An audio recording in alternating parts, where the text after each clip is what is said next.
like a Hellcat.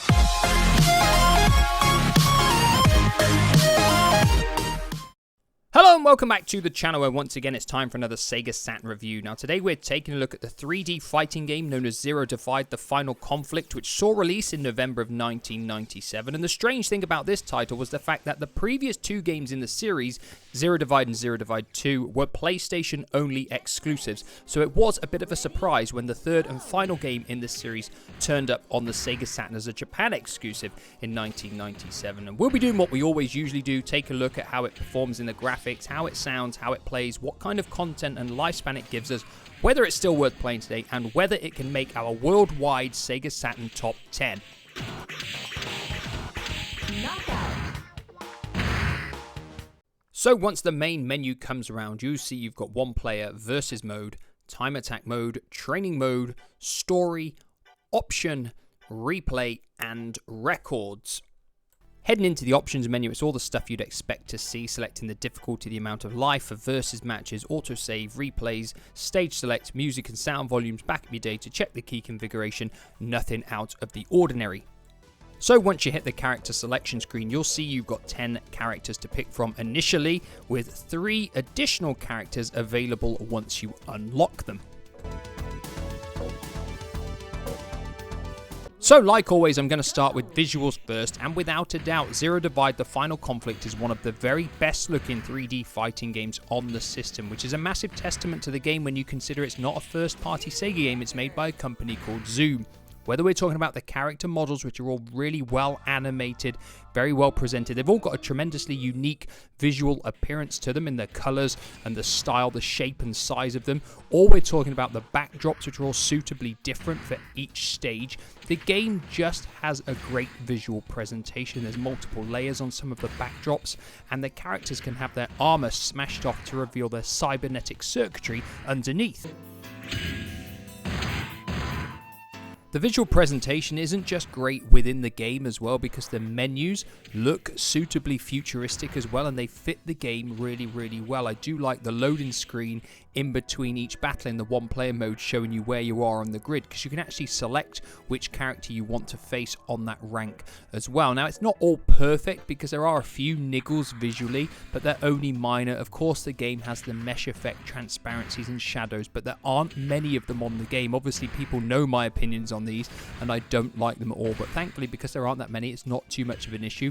The only other one is the fact that on some of the backgrounds the graphics are really pixelated on some of the 3D areas, and that's not tremendously good to look at, but there's not too much of that within the game, and again that is just nitpicking. Overall, visually and the way the game runs and performs, Zero Divide: The Final Conflict is very impressive.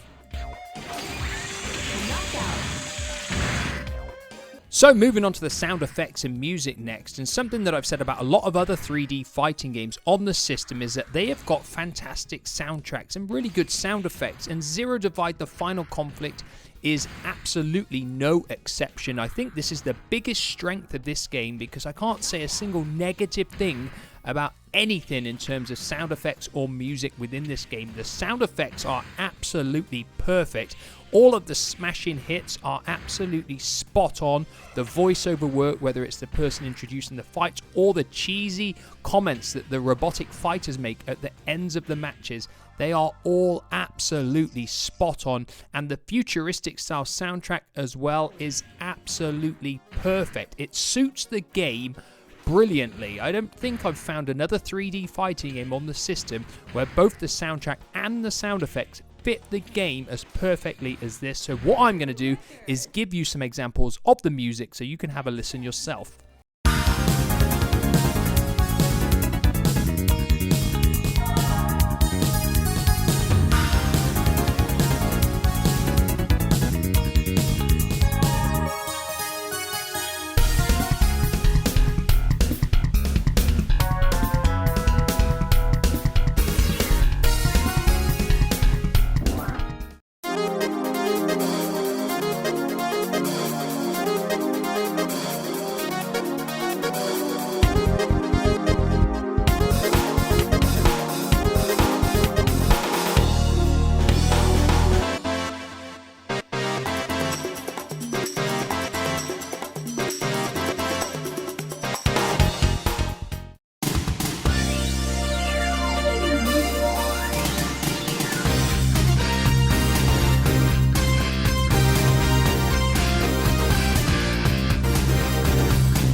So moving on to the gameplay next, and it's more good stuff here because Zero Divide is a very good playing 3D fighter. If you were unaware of who developed this game, you may well think it's a first-party Sega game because it plays so similar to the Virtua Fighter series and many of the other 3D fighters that had Sega involved in them. We've got the punch, kick, guard mechanic. We've also got an evade button as well, which came into play in the Fighters Megamix game, meaning that this game plays very, very well. There are tons of moves to learn and master for each character, and it does feel very similar to Virtua Fighter 2 in that regard.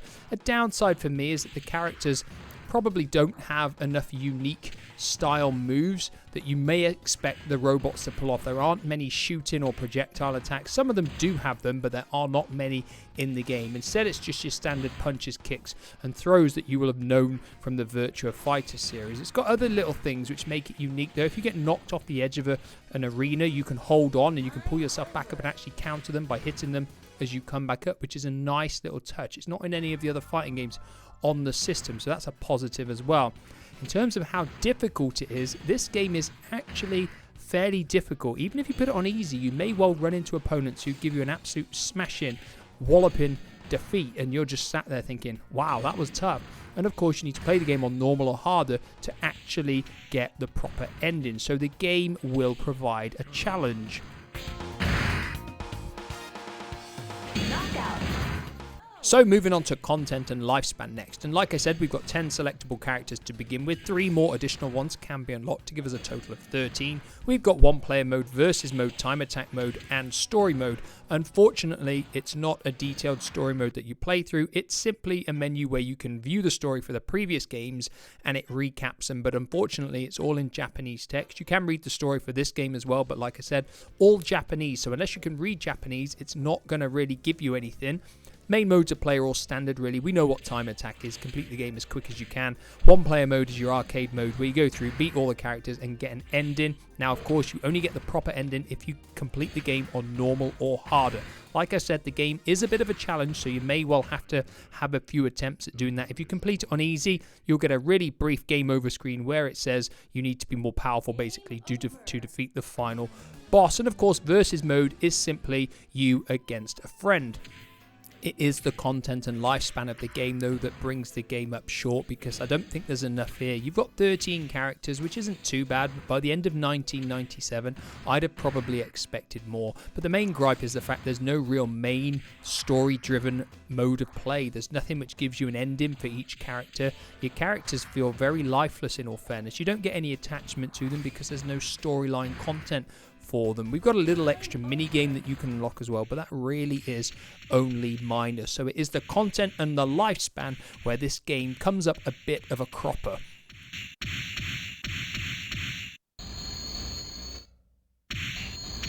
So like always, that leaves us with our 2 final questions. Is Zero Divide the Final Conflict still worth playing today? And does it make our worldwide Sega Saturn top 10? Now, without a doubt, this game is still worth giving a go, even now, because it is very, very enjoyable to play. Obviously, it's got a very familiar control scheme, which some people may say means it lacks originality, but the fact that it's got such a unique visual presentation and it's got fantastic sound effects and music mean, in my opinion, it is still worth giving it a go because there is enjoyment to be had here. Now, does it make our worldwide Sega Saturn top 10? There's a top 10 going up the screen now. You can see it's dominated by RPGs. You've got Street Fighter Alpha 2 in there, Virtua Fighter 2, some of the very best games on the system. Unfortunately, the lack of content here means it cannot make our top 10.